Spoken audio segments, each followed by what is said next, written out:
Assalamualaikum warahmatullahi wabarakatuh. Baik, kami dari kelompok 2, kelas Aksya 6B ingin menjelaskan materi penganggaran sektor publik tentang teori performance-based budgeting. Sebelumnya, izinkan kami perkenalan terlebih dahulu. Kelompok 2 terdiri dari 3 anggota, yaitu yang pertama, Syarifah Sahira, NIM belakang 54. Yang kedua yaitu Ernita Indasari, saya sendiri, NIM belakang 70. Dan yang terakhir yaitu Winkananda Viola, NIM belakang 78.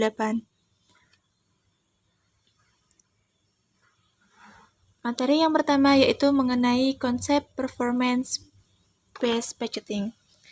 Nah, dalam konsep performance-based budgeting ini ada beberapa hal yang ingin saya sampaikan, yaitu ada yang pertama, pengertian performance-based budgeting. Nah, performance-based budgeting atau anggaran berbasis kinerja adalah penyusunan anggaran yang didasarkan atas perencanaan kinerja, yang dimana hal ini terdiri dari program dan kegiatan yang akan dilaksanakan serta indikator kinerja yang ingin dicapai oleh suatu entitas anggaran.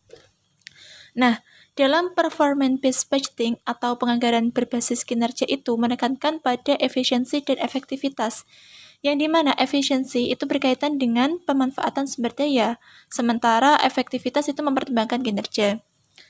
Nah, dalam penganggaran berbasis kinerja dilakukan dengan cara yang lebih transparansi, sehingga anggaran dapat dinilai dan dievaluasi kembali dengan lebih mudah dan metode biayanya menekankan pada hubungan input-output. Kemudian, poin berikutnya yaitu mengenai pengembangan performance-based budgeting. Nah, berbagai variasi dalam sistem penganggaran pemerintah berbasis kinerja atau performance-based budgeting itu dapat dikembangkan untuk beberapa hal. Yang pertama, yaitu melayani berbagai tujuan antara lain sebagai pengendalian keuangan, rencana manajemen, prioritas dari penggunaan dana, dan pertanggungjawaban kepada publik. Yang kedua yaitu sebagai alat pengukuran dan pertanggungjawaban kinerja pemerintah tersebut.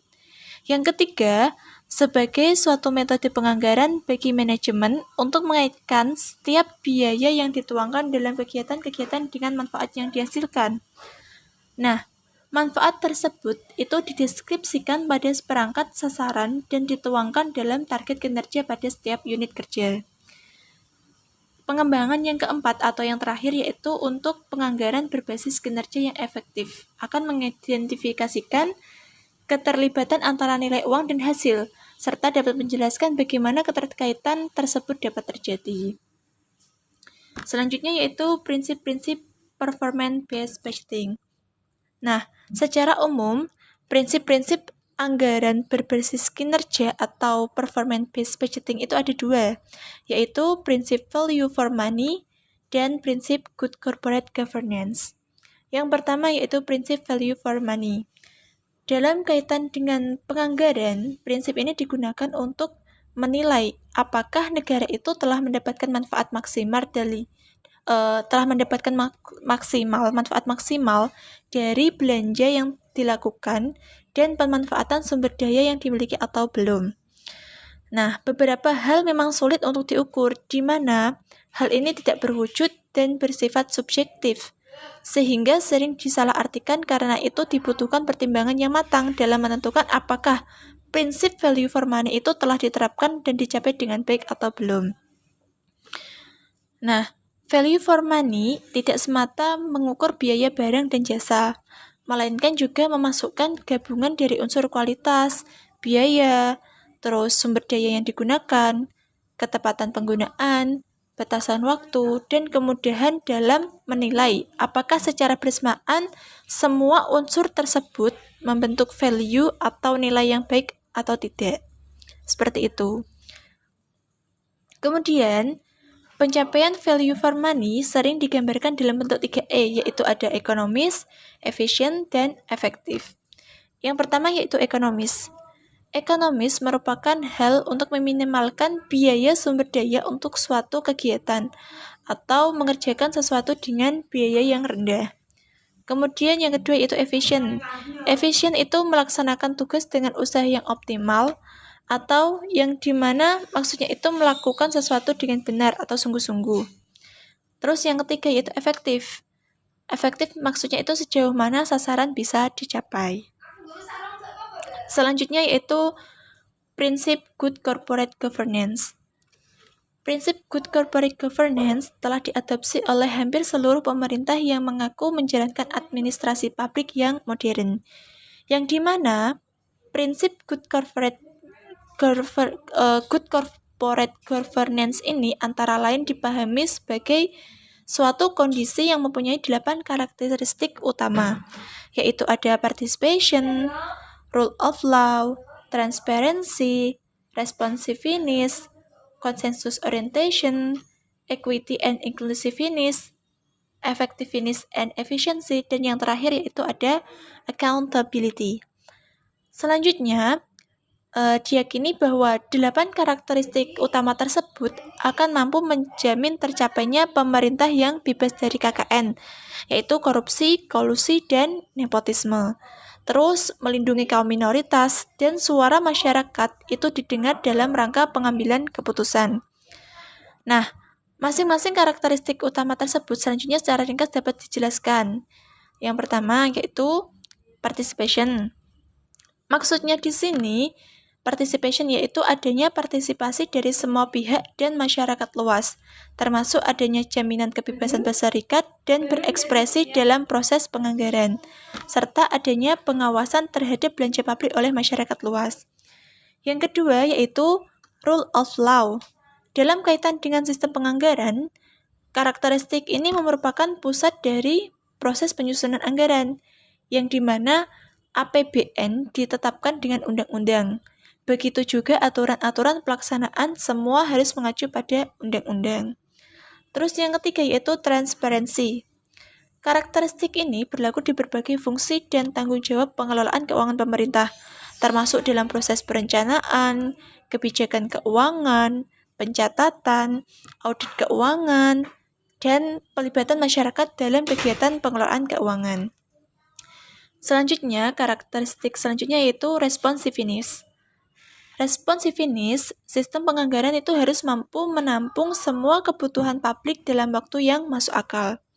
Terus, poin berikutnya, karakteristik berikutnya yaitu consensus orientation, yang dimana penganggaran harus mengakomodir segala kepentingan yang ada pada masyarakat luas, atau juga dikenal dengan istilah anggaran partisipasif.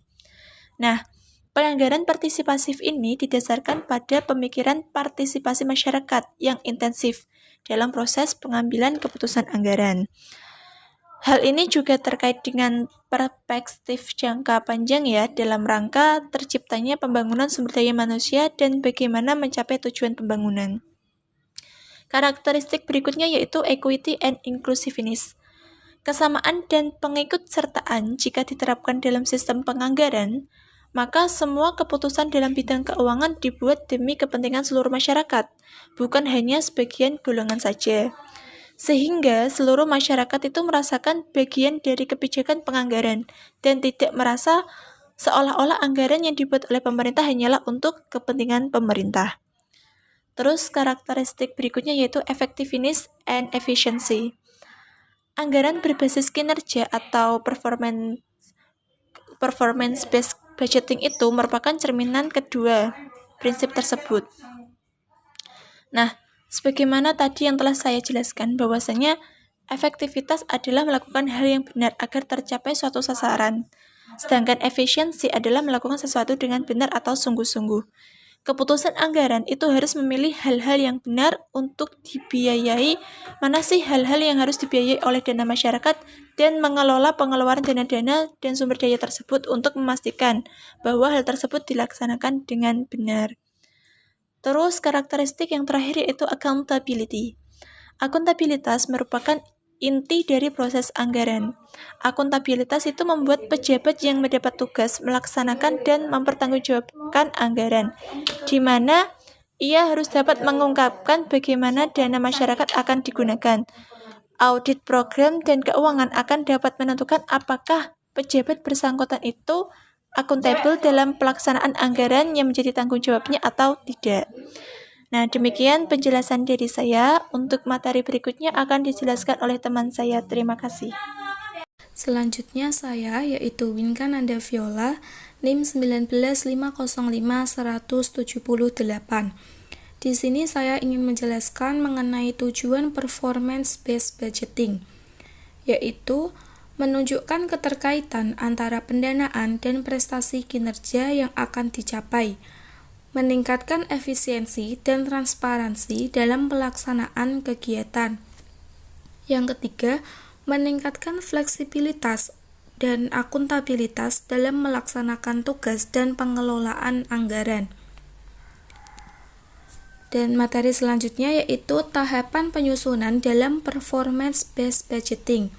Yang pertama, menentukan visi dan misi, tujuan, sasaran, dan target. Penentuan visi dan misi, tujuan, sasaran, dan target merupakan tahap pertama yang harus ditetapkan dalam suatu organisasi dan menjadi tujuan yang ingin dicapai sehingga indikator kerja harus dikaitkan dengan komponen tersebut.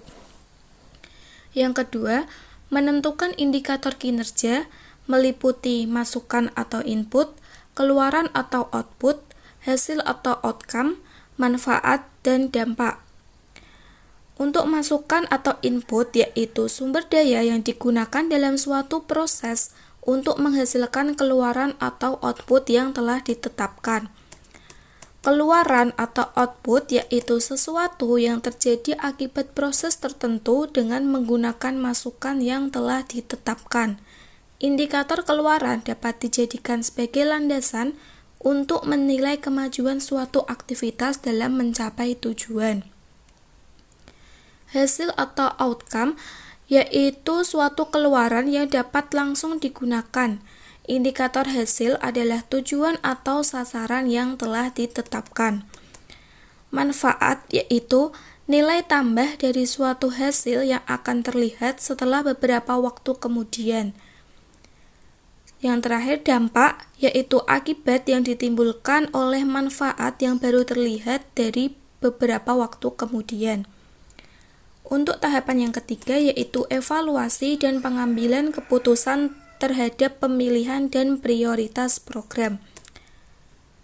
Kegiatan ini meliputi penyusunan beberapa kegiatan atau program untuk selanjutnya mengambil keputusan atas kegiatan atau program tersebut yang dianggap prioritas. Yang keempat yaitu analisa standar biaya atau ASB, yang merupakan standar biaya untuk suatu kegiatan atau program sehingga alokasi anggaran menjadi lebih rasional. Dalam penyusunan performance-based budgeting, perlu memperhatikan prinsip-prinsip anggaran, perolehan data dalam membuat keputusan anggaran, siklus perencanaan anggaran daerah, struktur APBD, dan penggunaan analisa standar biaya atau ASB. Untuk materi selanjutnya akan dilanjutkan oleh teman saya. Baik, selanjutnya saya Sarifah Zahira, NIM belakang 54, akan menjelaskan tentang manfaat dan penerapan performance-based budgeting. Manfaat anggaran berbasis kinerja. Departemen Keuangan Republik Indonesia, Badan Pendidikan dan Pelatihan Keuangan pada tahun 2008 menyatakan bahwa penerapan anggaran berbasis kinerja akan memberikan manfaat dalam pelaksanaan pengelolaan keuangan dalam rangka penyelenggarakan tugas kepemerintahan sebagai berikut. Yang pertama, ada anggaran berbasis kinerja memungkinkan mengalokasikan sumber daya yang terbatas untuk membiayai kegiatan prioritas pemerintah sehingga tujuan pemerintah dapat tercapai dengan efisien dan efektif. Yang kedua, ada penerapan anggaran berbasis kinerja adalah hal penting untuk menuju pelaksanaan kegiatan pemerintah yang transparan. Yang ketiga, ada penerapan anggaran berbasis kinerja mengubah fokus pengeluaran pemerintah keluar dari sistem line item menuju pendanaan program pemerintah dengan tujuan khusus terkait dengan kebijakan prioritas pemerintah. Yang keempat, organisasi pembuat kebijakan seperti kabinet dan parlemen berada pada posisi yang lebih baik untuk menentukan prioritas kegiatan pemerintah yang rasional ketika pendekatan anggaran berbasis kinerja. Yang kelima, terdapat perubahan kebijakan yang batas dalam jangka menengah, tetapi kementerian tetap bisa lebih fokus kepada prioritas untuk mencapai tujuan departemen meskipun hanya dengan sumber daya yang terbatas. Selanjutnya, penerapan anggaran berbasis kinerja. Menurut Bappenas, Badan Perencanaan dan Pembangunan Nasional pada tahun 2009 menerapkan anggaran berbasis kinerja yaitu meliputi 1. Penyusunan renstra dilakukan sebelum melakukan penyusunan anggaran berbasis kinerja pada kementerian atau lembaga. Substansinya adalah memberikan gambaran tentang tujuan organisasi dan bagaimana cara untuk mencapai tujuan tersebut.